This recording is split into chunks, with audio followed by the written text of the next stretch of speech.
ऐसे में हर पार्टी चुन चुन कर कदम रख रही है। इस बीच बीएसपी ने अपने उम्मीदवारों की लिस्ट जारी करके इंडिया गठबंधन और बीजेपी दोनों की टेंशन बढ़ा दी।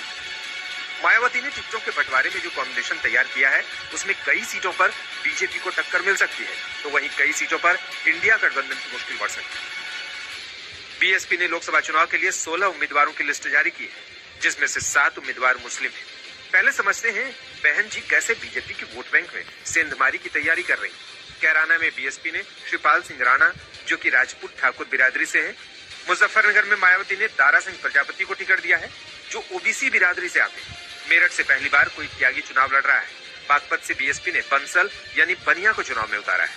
राजपूत बाहुल्य वाले गौतम बुद्ध नगर से बीएसपी ने ठाकुर यानी राजपूत बिरादरी के राजेंद्र सिंह सोलंकी को टिकट दिया है, जहां से कभी राजनाथ सिंह चुनाव लड़ते थे। अब इंडिया गठबंधन के खेल बिगाड़ने का समीकरण भी समझते हैं। मुरादाबाद, पीलीभीत, रामपुर, आंवला, संभल जैसी सीटों पर मुस्लिम उम्मीदवार उतारा है, यानी इन सीटों को सीधी चोट इंडिया गठबंधन पर होगी। इतना ही नहीं, इस बार रामपुर की लड़ाई भी दिलचस्प होने वाली है, जहां आजम खान की सीट पर हुए उपचुनाव में बीजेपी ने बाजी मारी।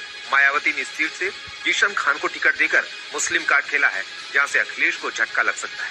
उधर अखिलेश यादव की आजम खान से मुलाकात के बाद रामपुर में सियासी अटकलों का बाजार गर्म है। समाजवादी पार्टी ने रामपुर से अब तक अपने उम्मीदवार का ऐलान नहीं किया है, जबकि रामपुर में पहले चरण में मतदान होना है, जिसके लिए नामांकन शुरू हो चुका है। सूत्रों के मुताबिक आजम खान ने अखिलेश यादव से रामपुर से चुनाव लड़ने का आग्रह किया है। अब तक अखिलेश यादव ने खुद के चुनाव लड़ने का ऐलान नहीं किया है। ऐसे में ये भी माना जा रहा है कि अखिलेश कन्नौज के साथ रामपुर का विकल्प भी अपने पास रखे हुए हैं। लेकिन अब मायावती के मुस्लिम कार्ड के बाद रामपुर की लड़ाई भी दिलचस्प हो गई है। हालांकि कांग्रेस चाहती थी कि बीएसपी इंडिया गठबंधन में शामिल हो जाए, लेकिन अखिलेश लगातार इसका विरोध कर रहे थे। वहीं मायावती ने अकेले चुनाव लड़कर यूपी की लड़ाई को दिलचस्प बना दिया। अखिलेश यादव जी के जो निर्णय है, उस निर्णय से बिल्कुल स्पष्ट हो रहा है कि वो खुद भाजपा के खिलाफ नहीं लड़ना चाहते हैं। वो कहते हैं कि मायावती भी टीम है और उनके प्रत्याशियों का चयन और उनका गठबंधन के साथियों के साथ व्यवहार ये साबित कर रहा है कि वो खुद भाजपा को जीतने का मौका दे रहे हैं। उनके निर्णय निश्चित तौर पर यह बता रहे हैं कि वो इस लोकसभा को चुनाव को गंभीरता से नहीं ले रहे हैं और न गंभीरता से लड़ना चाहते हैं।